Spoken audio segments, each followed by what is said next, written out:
who has this day revealed himself in the personality of His Imperial Majesty, Emperor Haile Selassie I.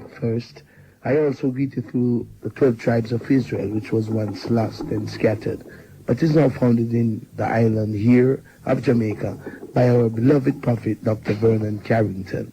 I also greet you through the Orthodox faith, which is one not of writs nor rites, but a functioning of the heart. In other words, to be born again. Greetings out there in Radio Land. Greetings to the Prophet God and to the members of the 12 tribes of Israel, and to you. Greetings, Sister Darling. Hey, good morning to you. How are you doing this morning? We're hanging in there, and looking forward to the show. Oh boy, it really is a pleasure. I'm looking forward to sharing the next. Oh yeah. First, I must apologize for not being here last week. You know, not exactly not being here, but I got here late. Yeah. You know, but it was a matter of misunderstanding between. Okay, no problem. We let bygones be bygones, and we move on with the so positive. I must apologize, especially to my listeners as well. Of course, and I'm sure they understand very well as well.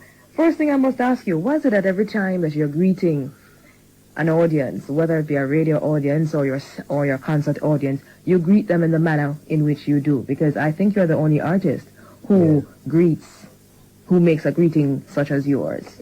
Well, being a member of the 12 tribes of Israel, which is an organized body of Rastafarians who sees repatriation as a must, repatriating to Addis Ababa, Shashamane, you know, because there's a land grant that was granted to us by His Majesty, His Imperial Majesty, for all the people of the Western Hemisphere who sees repatriation as a must. You know, now this land is called, our place is called Shashamane, you know, and I give thanks for that teaching from the Prophet God, you know, who had enlightened me to that fact that there was a land grant that was given to me, or to us, by His Imperial Majesty, who is known as Baba Janai. Okay, so what you're saying to me, therefore, then, is that this greeting is an affirmation of the riches that you have been given or that you have inherited. Well, it is a form of identification, okay. And I'm seeing that Jesus Christ, we see Him as the true and living God who has manifested Himself in this dispensation of time through His Imperial Majesty, which is known as Emperor Haile Selassie. Whether you call Him Lord God, Jesus Christ, or Allah, whatever you might call Him, it is one God, one aim, one destiny. Truly, to sir. The promised land. As Marcus Garvey said. And that is Baba Janai. Okay. You know, when I first came across that word, I wasn't able to call it. I said, what is the meaning of it? You know? I mean, I would listen, and then I heard you say it, and I said, okay, let's see if I can call this word. Baba Janai. But I didn't know anything about the name of Baba Janai until I had visited Ethiopia the second time around. You know, the Prophet God was there in Ethiopia, and a lot of members of the 12 tribes of Israel was there as well in Ethiopia. You know, so I had the opportunity of going back there on the second time. You know, that was when I learned about Baba Janai and the meaning of Baba Janai. So I tried to share it with the people of the Western Hemisphere, who is that way inclined, who is hungry for learning or teaching, you know. And I thought it was good, something new to share with the people of the Western Hemisphere. So I came up with the song of Baba Janai. Okay, Dennis, let's go all the way back into your past. I know that nowadays you have lots of things going for you.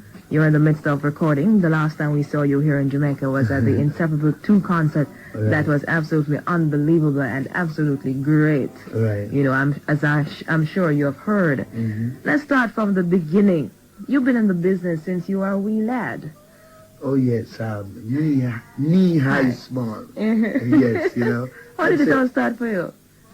Well, it all started at school. You know, I used to sing at school concerts. What school you used to go to? Central Branch, and then after leaving Central Branch, I went to St. Stephen's College, which was a private secondary school, and then it was after that I ventured off into the music business, you know, and being a lover of music, I tried to inject as much as possible into the music, not knowing exactly what was really happening, you know, because it was just love for the music, and I didn't know much about the business as such. Wherein I've had my bad times and good times, but I managed to cope because I wasn't seeing the business on a monetary level. Okay. You know, it was more love for the music, and I've been through a lot of changes wherein I didn't regard that as being like tribulation or whatever, you know. Just part of your growth experience. Right. When was it that you actually, you know, describe to me the first time you did a song in school, what it was like? That is going to be about, but you it are was what, very 6, exciting. 7? No, I was more like 8, 9, 10, you know, somewhere around that age. And I was always singing. You had this guy in school called Lowen Miller. You know, he and I used to be sitting and wheezing. He had another brethren called Eugene Dillon. You know, he and I used to walk from my home to school every morning, Eugene Dillon. And you had Gary Barrows, you know, so it was like a little crew at school, you know, where all the girls would come and because we were very famous in school. I don't know why. I hope it's not too badness, you know. No, it was, but you could call it mischievous. Okay, fine. You know, in one sense, you know, but we were loved by the girls, the teachers, and friends as well, you know. And I being a singer as well, you know, I loved to sing at that time, you know. It was something else, you know, and they had always wanted me to sing for them. So I used to sing like current songs that was happening at that time. We used to have songs with people like Errol Dunkley, Delroy Wilson, who he's like the teacher for me, Mr. Wilson, you know, because he has certain slurs, and he's one of the greatest singers ever to come out of Jamaica. I was inspired by him, his old styling, you know. This was long before people like Gregory Isaacs came on the scene, you know. But Gregory had inspired me as well, being a lyricist, because he's one of the greatest lyricists ever, you know. You know, Gregory could make a song just like that. But I was inspired by all these people, really. Alton Ellis, Ken Boone, Delroy Wilson, Ernest Wilson, Clarendonians, the Paragons, the Jamaicans. At that time, Tommy Cowan used to be with the Jamaicans as well. You know, no, they were one of the popular group at the time in Jamaica. And I used to go on tour with Byron Lee, you know, traveling around the island, which was one of a group, like the beginning of a new beginning of serious singing and entertainment. Right, because going around with Byron Lee and the Dragoneers, you know, with Keatlin and Carl. But I want to know though, Dennis, how is it that you actually got into the recording business from so young? If I follow my heart, no man is an island. No, I was 13 then. Right. No, how that came about, no. You see, I had this brother. Pick up in 13 in what year? 19 what? What year that was again? What year? All right, it's easier if you tell me your age. I'm 32 now. Okay. It was around 68, 69, somewhere there. Okay, very. Because one of the main reasons I asked, because these people that you look up to in the music business, they have been around a long time. And we associate you, Dennis, with being around in the music business for so long. So no, now I was just a kid then. I was just a kid then. This was 68, 69, 70. Around about that time. Okay. Right? And I can remember while going on tour with I call it tour, traveling around with Byron Lee and Dragonaires. At that time, traveling around the island, doing shows with people like Fabulous Flames, the Paragons, Bob Andy. You know, it was a privilege for me, you know. I felt special at that time, and knowing that and having that exposure and being so close to these exposed artists, I just kept on singing, and I'd always wanted to keep singing. You know. So. Let's go back to your at 13 years old. How you started in the recording? Okay, did somebody? That's fine. did somebody come up and discover you? Did you make advances to producers and so on? Saying, no, not how it that. come about? I was more fortunate. You know, I was a bit fortunate there because my brother, who was a comedian at the time, playing in radio serial shows. There was this show called Life in Hopeful Village. You know, my father used to play the part as elder, and my brother would play the part as man. Now, occasionally he would be doing like one-off dates with various bands traveling at certain nightclubs. Now, I had the opportunity of going out with him one night. You know, like I was 12 then. You know. Doing Nuggets for Need and so forth, right? So I was a bit exposed to the nightlife, a bit, right? Still attending school, you know, but it was one weekend now. My brother was doing this show. I can't remember exactly where it was, you know. I went on, he had asked me to come along with him because he was doing the show, and the band that was playing was a band called the Falcons. Now, I, being so young, always attracted a lot of people looking at me because they were wondering, how come a kid so small would be in a place like a nightclub? But I was only there because my brother was performing on the night, which was Basil. And it happened that I ended up singing a song and was well appreciated or accepted. You know, the response was good. No, the manageress for the band, which is a lady called Miss Ivy. She was manageress of the band at the time. Now, she knew Downbeat Cox and Dad, which was one of the ace producers at the time from Studio One, the founder and organizer of Studio One, right?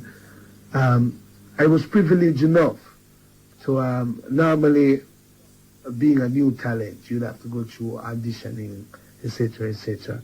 Now, I was privileged enough to not go through all that change, but to go exactly and straight to the studio and started recording. Now, the first song I did was No Man is an Island. No, that's a lie. The first song was a song done by the Hollies, a song called Love Grows. And yeah, this comedian guy called Lord Stupid, he wrote a song called I've Got to Go. I've Got to Go. And then I sang that, and then somehow Derek Harrett had given me the song called No Man is an Island, which was done by Curtis Mayfield at the time. I was supposed to record that song for Derek Harrett because he was the one who came up with the idea of me recording the song. I was introduced to Derek Harrett, by the way, through Byron Lee, because so much things was happening in the camp of Byron Lee that maybe he didn't have enough time to spend and dedicate to me. So he had turned me on to Derek Harrett, which Derek Harrett started treating me real good and ushering me and so forth, and so, teaching me a few things. Being around him, you can learn a lot of things, So it was, after learning this song now, I was studying the song for like a couple of weeks, and each time Derek was going to the studio, it's like he was always recording someone else, and I never had a chance of recording the song for him.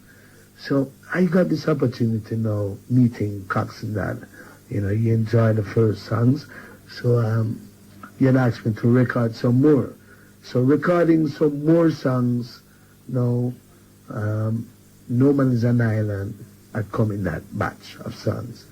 So I recorded it, which Derek was a bit upset, as you would understand. Yes.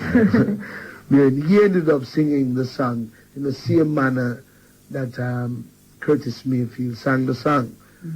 But I did it in my own style, which I didn't even realize that was what you call doing it your own way. You know. So it's from that time you would say that you start to develop your own unique style. Yes, you could say that, you know, because at first I used to try and sing like Delroy Wilson, and sometimes Alton, sometimes even Ken Boone or John Holt, you know, because they were happening at the time, you know. And listening to all these great artists, I think I developed a style of my own, you know, that one could say that, oh yes, this is Dennis Brown style. Without a doubt. Right, okay. Right. So how would you describe touring in Jamaica at your young age with Byron Lee and the Dragonaires? Well, it was a new experience and very fascinating, you know. Because in what way? In what way? Because I've never been exposed to that lifestyle.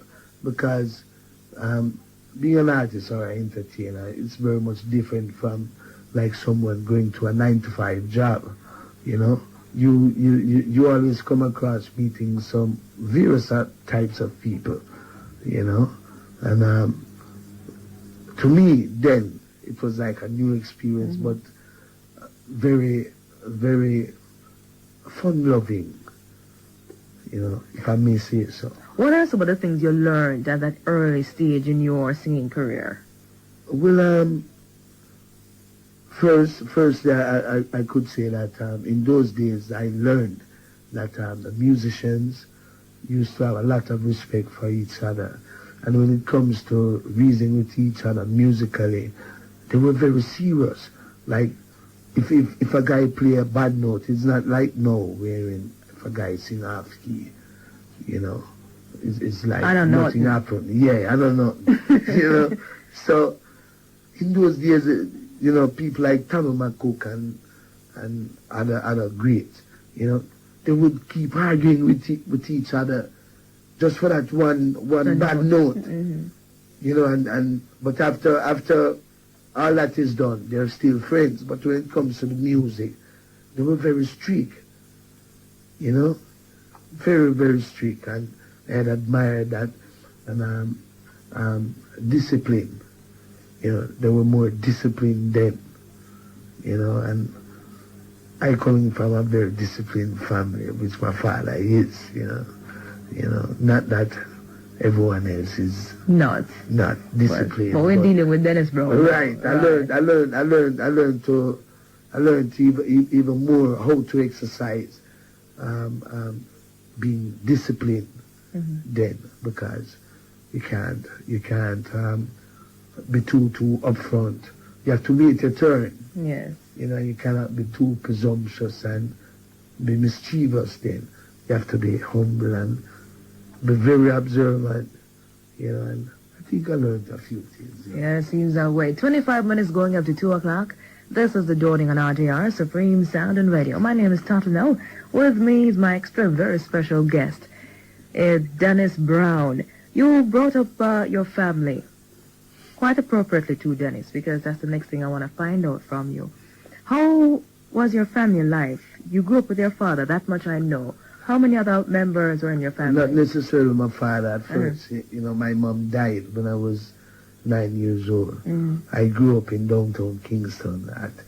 There's a big yard on Orange Street, right at the corner of Orange Street and North Street, 125 Orange Street. I grew up there. But after my mom died, I went to live with my aunt, which was living at Pleasanton Housing Scheme, which is just next door, Brook Shoppers Fair, off the boulevard, you know. I was still attending school, but I would not leave downtown, you know, because sometimes they used to get on my kids and be saying, like, but he won't leave downtown and come home after school and study and so forth. But I don't know why, I kept going back there, because that was my roots, I felt like leaving them. It's like I was losing something. A part of yourself. Right. But momentarily, the people who were living there started migrating, and then you had new faces coming in, and because I started traveling then at that time. But how did losing your mother at a young age affect you? How would you describe this? It was very sad, I cried first, after learning that she had died, I cried. I was only small then, like 9, 10, and I managed to get over that vibe and that feeling, and I started living with my aunt and my father, and as I go along momentarily, I started getting over that vibes and. How many brothers and sisters you grew up with? 5. And what was the relationship between you all, among you? Very close, very close. Apart from Basil and your father, they are the only 2 persons in entertainment? Oh, yes. Yourself? I have brothers who are more into accounting, and one is a teacher, my sister is a nurse. I have another sister, Bonnie, they call her Mary. And but we were very close. One thing I must give thanks for my father, but he tried to keep the family very tight, together. It was a lovely gesture that we saw your father, that you called your father on stage. I know it really was a tearjerker. It wasn't something that I had planned either, it was just impromptu thing, it was just a thought that came across my mind, because he was there sitting along with my sister and members of the family and friends and so forth, and something just hit me and said, dedicate the song to your father. And if my mom was there, I would have introduced her as well. That would have been wonderful. Yes, but my father did a good job in showing his appreciation to the audience, which Definitely he was well received, and it still added a bit of flair to the show, because it wasn't something that I had planned as well, which was good, and it was like magic. Of course, anything you touch is magic. How important was school to you, Dennis, when you were younger? Pardon? How important was school to you? Well, very important, because there's one thing my father and my mom used to say, that you can't be nobody if you haven't got any education, so that was where I picked up on learning that education was a key, because they used to say that if you wanted to be a singer, right, you have to be able to count your own money. Important, very important. Right, and you have to be able to learn to read the contracts and know the right things to do whenever, So schooling was important to me, and I never scored from school. Never, which I had friends who used to score from school, but that was while growing up still, but I'm glad that I never used to score school. I miss a day from school unnecessarily. So you were a direct teacher's pet. You could say that. Okay, I see. So what happened to you now after you were involved with Byron Lee and the Dragonaires? But before we go on to that, though, entertainment was something you really, really had in mind for your life in the future as it exists now. Well, at that time, I wasn't thinking much of a career. Okay. Because my father always wanted me to further my studies, because my father never thought I'd done well in school. Not saying that I wasn't able to read and write and to do necessary work, but he thought that I had potential to go further, you know. So he was a bit upset when I didn't follow his wishes. Right, yes, you know, but doing the music and getting more established and recognized, I think it kind of toned down a bit and learned to appreciate me as I am, you know. But it was more for schooling. You know, he wanted me to further my studies more, but I was so much into the music, you know. That boy. I just saw. I'm glad to have you in the music business Yeah. nonetheless. So after Byron Lee and the Dragonaires, where did you move on to? Like I said, I was with the Falcons band. At that time, I started learning to play the drums, you know, because there were certain times when there wasn't a drummer. You know, the drummer couldn't make it. You know, I would play the drum and I would MC and be singing at the same time. But not the same thing. You come back, I'm doing it. I didn't even realize that, you know. But look at that. Being at the tender age of 13, 14, 15, you know, I learned to play the drums, you know, and to be able to hold a tempo, playing in a band, playing drums and the MC at the same time, like introducing the songs and singing the harmony and the playing at the same time, you know. I think calls for a lot of concentration. Yes. Who were the other members of the Falcon band? You had this guy Emmanuel Brown from the Chosen Few. He used to be like the ace singer for the band, the main artist for the band, resident vocalist. And at that time, he had this girl called Cynthia Richards, you know. And the band went through a few changes. We were in the start, changing band members, but the vibes was always there. About what year was this? This was about 70, 71, 72, you know. And the vibes are always there, irrespective of the amount of changes it went through.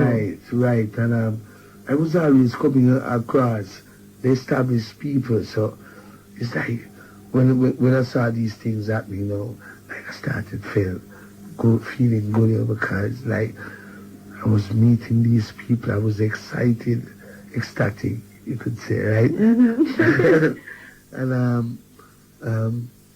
I feel special, and it's like I was getting somewhere, you know, people would accept me as a boy wonder and so forth. So it was all happened. It was a very rewarding experience for you. Are you ready for Mr. Dennis in the morning? Dennis Brown! Children, oh yeah. Oh yeah, right now. Oh yeah. Still joining on Supreme Sound Radio with Dennis Brown. Gonna have to run away. Now after you are with the Falcons, Dennis, and band went through changes, this is where you learn to have even deeper concentration, playing the drums and singing and MCing. Yes. Where did you move on to from there? Well, I started doing freelancing recording for various producers, you know, not knowing that at the time, you know, being overexposed could have hurt you, being an artist, you know. But in what way? For those of us who are not in the entertainment business, how can this overexposure kill you? Well, the overexposure can come about recording for various producers, and everyone is releasing their songs all at once. So normally you might find that you being the only artist have like 9, 10 songs out at one time.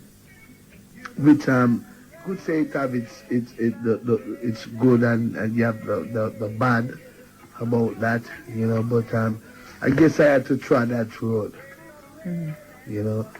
to learn that it could have been detrimental to me being an artist, because I could have been overexposed, and then no one would want to hear anything about Ellis Brown. But I managed to hang on in there, and I was always accepted. So after this knowledge that you gain, after you gain this knowledge saying that, hey, you can't be too much of one thing, not good for anything. Right. How did your career move on from there in terms of touring, in terms of recording, signing with a record company here in Jamaica? Well, I tell you, what I could say after doing the rounds, right? I think my big break came about when I started working with Joe Gibbs. That was when everything all started happening, like real internationally. Okay. Because one thing about Joe Gibbs, he has this knack for certain type of music. He's like a critic who's very critical, but he's like the buying public. He's on the other side looking in, being a producer, which was like a blessing for him, Joe Gibbs. And I think he helped to like break my name internationally, and not only him, but it was while being associated with Joe Gibbs, and I had the opportunity of going to England. I came across a guy called CastroBrown, who knew what was happening in London at the time, and I teamed up with him. Now, when you say at the time, what year are we at here now? About 74, 75? Yes. I started working with Joe Gibbs around 73, 74. And then, now during that time, I was working with Niney, The Observer. With some of my better recordings was done with Niney at the time. Because one thing about Niney, he was very fussy, and at that time I thought he was too miserable. But he was really aiming for the good and for the good. And he was very inspirational as well. And he was associated with Joe Gibbs. That was how I met with Joe Gibbs, through Niney, The Observer. So Observer, on the Observer label, you put out songs like So Long. So Long, and Westbound Train, Cassandra, Traveling Man, Go Now, Here I Come, Wolf and Leopard, some of my better songs. What do you term those songs, some of your better songs? Classics. Okay, is it that you can never write any songs like those anymore, or what? No, or is it because it's that writing those songs in those days. It's like I wasn't writing anything. Although I was writing, I thought I was. I didn't know that it would be magic. Yeah, magic, and. A lot of songs, because some in those days, like while working with Niney, sorry. Although you might see my name on the record as a writer, sometimes it's not only me alone who write the songs. Sometimes Niney might have an idea, and he would tell me, and then I would improvise on it. Like Here I Come With Love and Not Hatred, Surely Goodness and Mercy Shall Follow Me All the Days of My Life. That was Niney's idea, And Niney was more spiritual, wherein I was taking time to learn the spiritual part of life in general, and in dealing with the music. Was that this time that you became a member of the 12th tribe? Yes, you could say that. What encouraged you into this faith? It wasn't until I went to England, that was the first time I saw black and white really living together on a close level, a close-knit level. And one thing I had observed was that he had different nations living their culture. Now, it was only we as black people, if I may say so, right, who was living in a culture we were always against each other. And then at that time, Bob Marley was happening then, you know, and holding the flag of Rastafari, flying it high, you know, bearing it. Was in those days it was very tight and hard for Rastas to go through, but Bob kept hanging in there and realizing this fact that it was only us who weren't living our culture. I felt it right that I should at least even set an example to try and live the culture or hold the faith or carry the faith, you know, in such a manner that one day soon one could recognize that, yes, there are some people from Jamaica who are really living the culture, because every nation, whether it be a Greek or a Pakistan or a Jew or a Norwegian, or you might come a German or a Swedish, each nation or each country, they live their culture. So why can't we live ours? So when you started to Lux You Here and all that, what sort of reaction did you get? Mixed reactions, you know. I had mixed reactions wherein I'm coming from a family, which was one, you know. I had a lot of bad time and I had tasks with them, you know, but they managed to understand, because they thought that I being a Rasta, I would always be in trouble, going to jail and, you know, etc., etc. But it was something different, because I was more referring to them as Bible, that sometimes they would say, go on, Bible, you know about the Bible. You know, stop that foolishness, man. You know, so it was while attending a meeting of the 12 tribes of Israel, which was happening over in Independent City.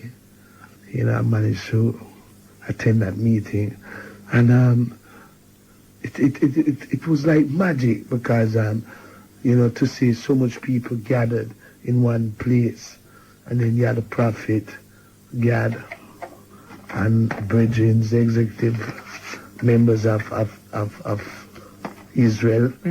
You know, they were there, and you have all types of people, you know, and I just felt called there, you know, and I wanted to learn. I was searching then, you know, and that was how I became a part of the 12 tribe of Israel, which a lot of things I didn't know about, like colors and month you're from, etc., etc. What month are you from? What is Well, I'm from the tribe of Joseph. Okay. You know, and all these things I learned through the 12 tribes of Israel. At least I learned how to differentiate different tendencies, you know.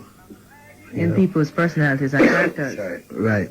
Because each month represents a different tribe, and it represents a part of your body, you know, and characteristics and your tendencies, you know, and that way, through the teaching of Israel, I could relate to people's tendencies and learn how to deal with them on a psychological level. You know? After all, yes, Dennis. So you were telling me about you're getting involved with the Rastafari faith.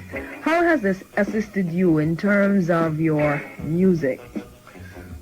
A great deal, you know, because for one, I've learned not to be presumptuous and be a lover of myself, and I've learned to understand my true being, who I am, and my real purpose for living.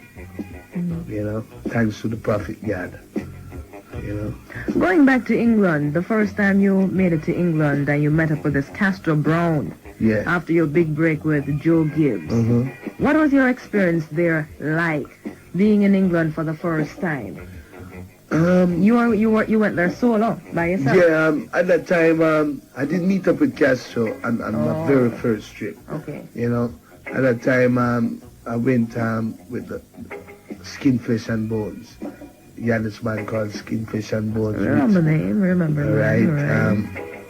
With Sly Dunbar and Ranchy McLean and something like that. You know, which was one of the better band, the resident band at the club, Tit for Tat. Which I used to be a member of as well. Right. As a matter of fact, last week I played about 3 selections that they had recorded live for you at the Tit for Tat club, was it? Or the Well, the first impression I had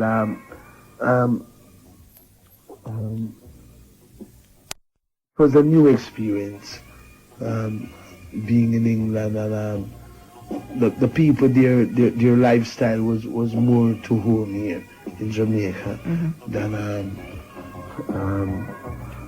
you would have expected, you know, because I never thought that going to England you'd find like the same food you have here, like your yam and your cocoa and your breadfruit, etc., etc.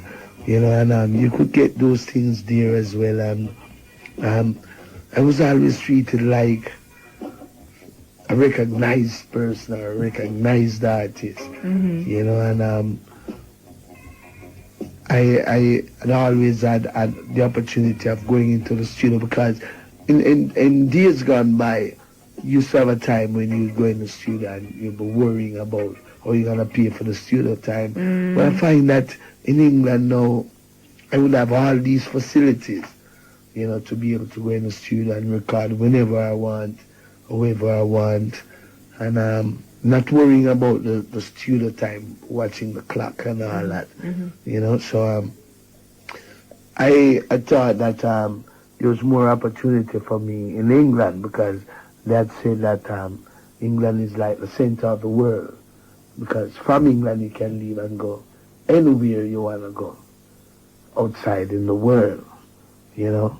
And I managed to get the opportunity of going there, and I loved it from the first time, you know.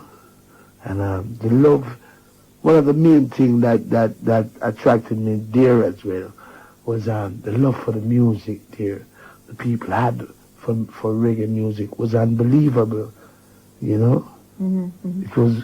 How would it compare with the other places you've visited since that time? Other places in Europe, in North America? Very much different, because at one time in England, it would seem as if England is the center for reggae music, because you'd have a lot of songs that is released there. It's not released here, you know. Or you might hear songs there you never hear in America, you know. But it's like these people, they are historians. They always have things on file, no matter what you do. You know, everything is recorded, you know. Everything can be accounted for. You know, if you have a new record out, it is published in the paper. Everyone knows that you have a record out. You know, the record would get reviewed, etc. And it was always nice things. And it's very business-like and very business, very formal. And you feel as if you're going somewhere. Definitely. Which was good for me. You know, it was a new beginning for me, and I don't know, I survived it. Although you have had other artists who have gone to England, and then after a while you don't hear nothing more about them, you know. But I was very fortunate not to get caught up in that syndrome. Well, this brings me to my other question. How is it that you have managed to stay so fresh? What do you think is so special about you? What have you done? What have you been consistent in that keeps you there every time? I don't know. I don't know. Maybe it was a love for always coming back to Jamaica. Is looking to come back to Jamaica to be a part of what is happening here rather than being out there, because here's where everything all starts, you know, whether it be whatever craze starts here. If you're not happening here in Jamaica, then you're not happening overseas. Yes. You know, so here is like the grassroots. You know, if you can't please the people here, then you'll never please anyone outside in the world, you know. You have to break your home ground first. Definitely. Which brings me again to the question, how is it that you've managed to hold your own continuously and consistently throughout all the changes we have had in Jamaican music? For we have been through all kinds of dancehall DJ crazes. You've managed to hold your own from then till now, without necessarily going the path of the DJs at the time. Right. Well, you see, I think it boils down to my flair for music. You know, the flair I have for music is very different from, unlike many artists. You know, because sometimes the songs that I would listen to, you know, normally people would never listen to them. You know, but I think one of the things that helped me a great deal is being with a road band. You know, singing all types of music. Explain to me what you mean by being with a road band. Being with a road band now is like a band who is on the road, like even the Rhythm Kings. You know, it is not a resident band. You have a resident band which is different from a band that is on the road. Byron Lee and the Dragonaires, you'd call a road band, and they have their resident vocalist, right? Like, unlike someone who would be at the ruins and they play there 7 nights a week. Okay. You know, that's the difference. You know, being a road band now. Tonight you might be in Ocho Rios, and then the next tomorrow night Port Antonio, in Port Antonio, etc., etc. But not occasionally you would find like you would be playing like during the week. But you'd only play during the week, like on Wednesday nights or Thursday, Friday, Saturday, on the North Coast, which was what we were doing occasionally. You know, there were times when we had to play on the North Coast at whether it be the Rexo Club or Club Maracas, you know, which is all tourist areas. Right, entertainment tourists, and then you'd have the floor show. So after singing all night on the bandstand, here comes the floor show now, wherein you have to sing another set of songs. Okay. And then after that, now you still go back and do another set of songs. So what it calls for, Dennis, is a certain level of versatility for you. Oh yes, because you have to sing from calypso to jazz. I'd love to hear you singing calypso. There are songs that that was happening. I can't remember exactly some of the songs like no, you know. But there were times when I would sing a calypso song. Boy, I would love to hear you sing a calypso. Vocalist, you know, and not only a calypso, but like you'd have to sing a jazz or soul or a pop or R&B or no, that's very interesting. Whatever, you know.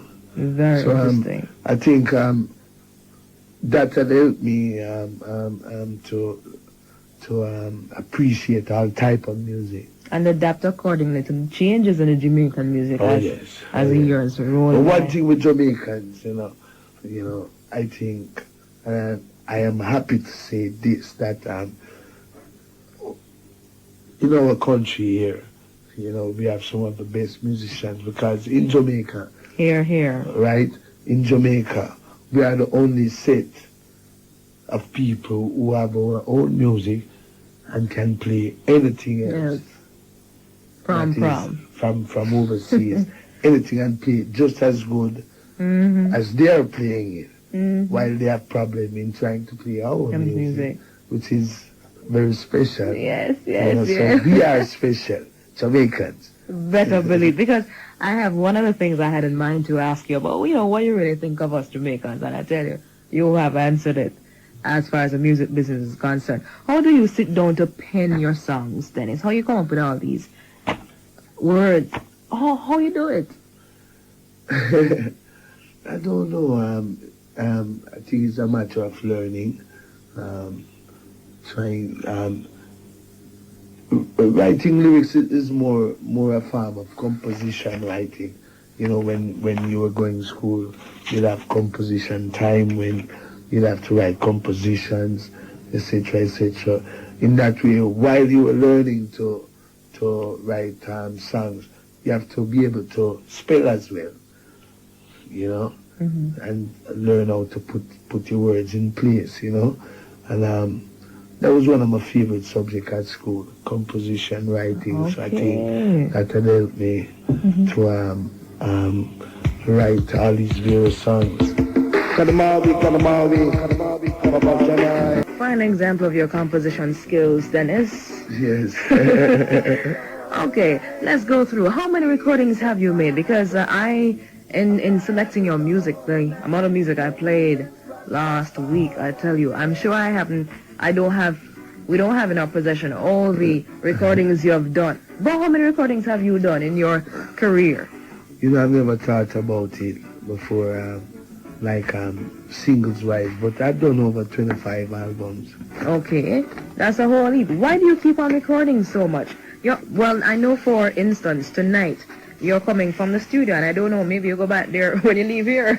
Yes, well, I'm on a very tight schedule now because I'm now on a project that I'm trying to complete a new album.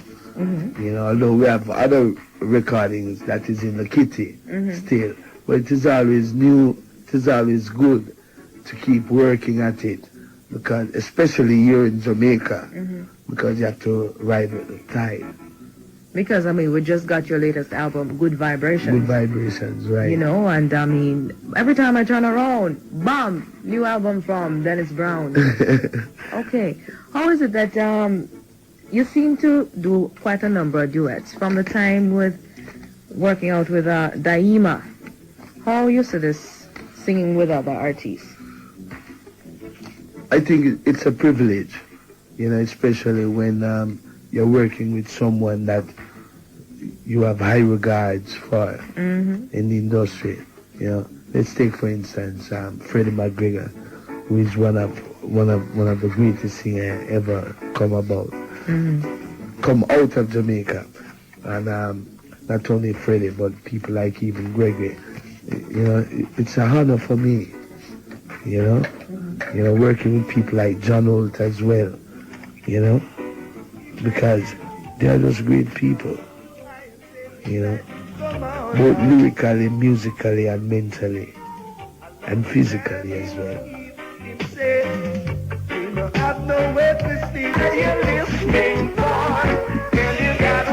Remember this one that you did with Daima, Dennis? Yes, this was the first duet I had done. Ever done before recording with people like Gregory and Freddie and Al Campbell, John Holt. What kind of awards have you, which awards have you gotten in your career? I've had Most Promising. I've had Best Male Vocalist. I've had Song of the Year. Which was the Song of the Year? Oh, you got me there. You are so before many. having Sitting and Watching, the last one I received for Song of the Year was for Sitting and Watching here in Jamaica. Then I got an award in England while working with Aswad on the Promised Land, because they were the ones who played the Promised Land. It was while they and I were doing a show in Holland. Now at the sound check, I coming in from Ethiopia, I was all hyped up, so enthused with Ethiopia, etc., etc. It was while they were running down this track, at soundcheck, because we were playing at the Paradiso in Amsterdam, and just like a vibes, it was on my birthday as well, you know. You know, I was just singing, I've made experience. Now the drummer for the band, Angus, you know, like he picked up on something, he was hearing something, so he thought it was good for us to record a song together. And they kept checking me, and I keep putting it off until one day a vibes came into me, and they had booked the studio, you know. So I said, okay, let me go in. And I didn't, and this was very unusual because normally I would kind of write the songs out first and change whatever word, you know, to get the song more tight and have more meaning. But incidentally, or should I say more fortunately, I didn't have to write the song like put pen to paper. You know, everything was just flowing from my head, you know. Onto this. Right. What is your what's your philosophy in life, basically? How do you think? What's your attitude towards life? My attitude, I must live accordingly. Never you put your hat where you can't reach it, or bite more than you can chew. Serious thing, or some choke and dead. Yes. What you do to relax, Dennis? What do I do to relax? I like driving, you know. Driving? Yeah, driving out to the country, or going to the beach, or still listening to music as well, you know. So I like going to the beach, and sometimes I enjoy listening to new talents as well, you know, and I'm always ready to encourage a new talent, you know, because a lot of the new talents, they need that strength, you know, to be able to learn how to cope with the business, because there are a lot of good artists that I see trying to make that breakthrough into the industry, and because of the pace of the industry, you know, and the ups and the downs, sometimes they don't have enough faith to hold on to what they've got. Okay. You know, and a lot of times, 9 out of 10 times, you find that a guy might get putty or gone off key, meaning gone insane. Yes, you know, very sad, but these things do happen, you know. You live in England. How long you been living in England?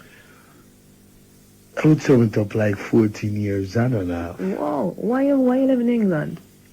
For more reasons than one. Okay, name 3. Name 3. Yes. One for the music. One, I've a couple of kids there. Okay. How many children do you have? Okay, all right, okay. Moving right along. I don't want to disclose that just yet. I keep that for the next time, right? Yes. But I have Daniel, Dina, Jason, Marla, Dennis Brown Jr., Donisha, which is my firstborn, and David, and I don't want to mention them. It's alright, okay, we understand. How would you describe yourself as a father? As a father, I think I'm a very good father. You see, being at home now, I try and sometimes, you know, I could say I'm a bit of a show-off sometimes, you know, because I have no exercising the things that my parents used to pass on and be like I pass it on down to the kids, like I'm pressuring them sometimes, and be not really pressuring them as such physically, but I try and be a stern father, because I think you can get better results being a stern father, not too pressuring as such, but give them a little room still to maneuver, but I still try and be a kind of stern. Whether I am or not, I try and be stern, you know, kind of show off. What kind of food you like to eat? Food? Well, whatever is fitting for the belly. and whatever is good for the health, you know. I'm more into health food. Like no, you know. Okay. You did see you at the Inseparable 2 concert at the Wyndham Poolside. You didn't get the opportunity to introduce to us your backup vocalist. So I'm giving you this opportunity now, as they are here in studio with us. Right. Well, first, I should say that originally there was 2 ladies being a part of the backup vocals. Right. We have Black Steel, who he was born in England. Come, Black Steel, come and say good night to Jamaica, please. Let's hear your voice as you talk. Hey, Asham said good chat, but no, I don't think. Black Steel. Yeah, he's very shy, you know. He's very shy. This is his first time to Jamaica. But before I go on to that, I must say that Christine, we have Christine, Miss Christine McNabb, and we call her Roni sometimes. You know, she used to be with a group called 15, 16, and 17. She was discovered by Cassandra Brown, who you had met in England, right? Right, and was working with for the longest period. So she's like our prodigy. Okay. Prodigy, you know. So I saw her working and wasn't getting what was rightfully due to her. So I started having background vocals out on the road with me. But because you didn't have any last year on the Inseparable show. No, but I find that to make the sound even more sweeter, I had to employ people, you know, in the right area. So let me introduce them. This is Black Steel. And, Black Steel, hey, them can't hear you smiling about. They have to talk. I say good night to our Jamaican people. Been the first time coming to Jamaica. I love her. That's nice. One question, where you get them the glasses that with the red light are going on? Well, I mean, you get them all over still, like America, you know. Yeah. You can get them in America or you can get them in New York, England. But really and truly, it's England I first spot them, you know. I was watching a program and I first spot them. Mr. The glasses shock out on stage, man. I tell you. Has anybody told you that you slightly look like another one of our leading vocalists, Anika Mosey? Yeah, they've told you, right? From Reggae Sunsplash. They've been saying from Negril to Black Rivers to Montego Bay to Kingston, you name it. Everybody said, Anika Mosey. Who? Well, now you know who it is. Yeah, but... Yeah, now you know. I mean, me and Annie do assemble together. I mean, we do look alike, you know. Yes, but one day I would love to meet him, you know. Yeah, he was at the show, incidentally. Yeah, he was at the show. He was at the show. I saw him there too. I like how you did the backing vocal for Ragamuffin. Oh, how on earth did you get that? Oh, fantastic. Do it for me now, please. Ragamuffin, yeah. Ragamuffin, a muffin, a muffin, muffin, a muffin, a ragamuffin, a muffin, a muffin, muffin, a muffin, a muffin. Nice, great work. We were very, very pleased. I could feel the pleasure in the audience really reaching out to the backing vocalists. Vocalists, right. We tend to think that backup vocalists is just some set of people you just throw on for just hold a tune behind you, when in fact it's a very, very serious job, eh? Well, it is, you know what I mean, but we're working with Dennis. I mean, when I first heard all of his tunes when I was young, I mean, I just can't stop singing them. So you're not young no more? I mean, no, I'm still singing his songs. I mean, I hear it in my mind. I mean, when I first met him at Stanford Hill at the Eddie Grant studio, we done Let's Make Africa Green Again, and that's when I met Christine McNabb. So, okay, Christine. You know I mean? So we all of us was in it, you know what I mean, and that's when I started meeting Dennis, and I can't stop singing. And the dance, and that's how, you know. And how you learn to dance like that? Well, boy, I tell you, the guy can move. No one has ever taught me. It just comes through the mind, you know. Yeah, I understand. You are a black person, you know. Sure. Christine, come in. How you doing? Come like this, Christine. Yeah. Christine is so short and little bit. I tell you, how you find singing backing vocals with Dennis? A great experience for me anyway. Hold on, you born in England too? No, I was born here in Jamaica. Okay. It's nice to be home though. Tell her how long you've been living in England. Yeah, well, ever since I was 12. Okay. You know, I've been living in London. I won't disclose how old I am at the moment. It's okay, it's okay. We don't matter that. As long as you're doing your job in the right way, which I think you have done and you have been doing. Yeah. You know? Anything else you'd like to mention? How did you enjoy the Inseparable 2 show? Because you know that we had an Inseparable 1. How did you enjoy it? It was great. It was great. You know, I mean, what more can I say? You know, it's enjoyable and it's nice working with Dennis and it's an experience.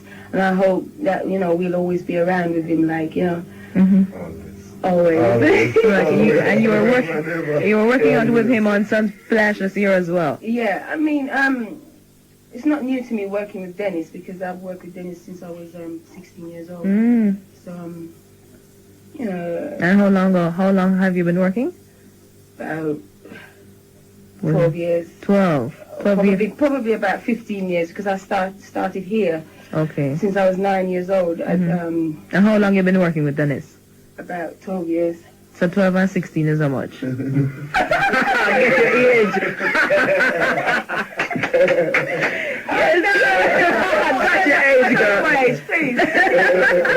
Got your age. 67615-62178-68631. Yes, Jamaica. Your time. Come, have a rap with Dennis. He's right here. And, you see, if you want to talk to the man, this is your invitation to do so. Yes, we're not taking any musical requests, though. You had all your requests fulfilled last Tuesday night. So I want to say thank you and all the best to you, Christine and Black Steel with Dennis Brown. Going to the telephone line, 68631. Hello, first caller for the morning. Good morning. Good morning. How are you? I'm very well, thank you. I don't really have much I want to ask Dennis. I just want to hail up the king of reggae. Actually, I want to ask him, how does it feel when his own Jamaican people have crowned him king of reggae? Dennis?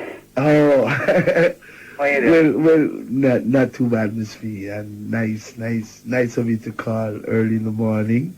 But I must say that I'm learning how to appreciate such a gesture, if I may say so. Wonderful. You know, well, keep up the good work. I'm trying to. And Jamaican people love you. All right, just pray for me. Give thanks. Love. All right. Thank you for calling. Have a good morning. 6178. Good morning. Hello. Hello. Good morning. Hello. Good morning. Hi. How you doing? Dennis. Yes. Go right ahead. Hi, Dennis. Yes, above Illinois. Yeah, we speaking. Yes. And enjoy the music and discussion. That, Yes. Give thanks. And you understand everything I've been saying? Yeah. That is good. Well, let's keep enjoying the music and hope I'll be able to make lots more. Let's see what the good work, yeah? Will do. Good work and the good lyrics. And, Will do. Bring the youth, you know what I mean? Will do. All right. Papa Janai. All right, take care, yeah? Thanks for Love. calling. Bye-bye. All right, cool. 67615. Hello. Good morning. Hello, good morning. I'd like to talk to Dennis. Go right ahead. He's listening. Good morning, Mr. Brown. Yeah, good morning, I my want to say sister. congratulations on your good show. It was very good. It was Oh, you were there? It was on seeing a stage show. And I must say, as long as you're performing, I'll always be there. Oh, I thank you a great deal.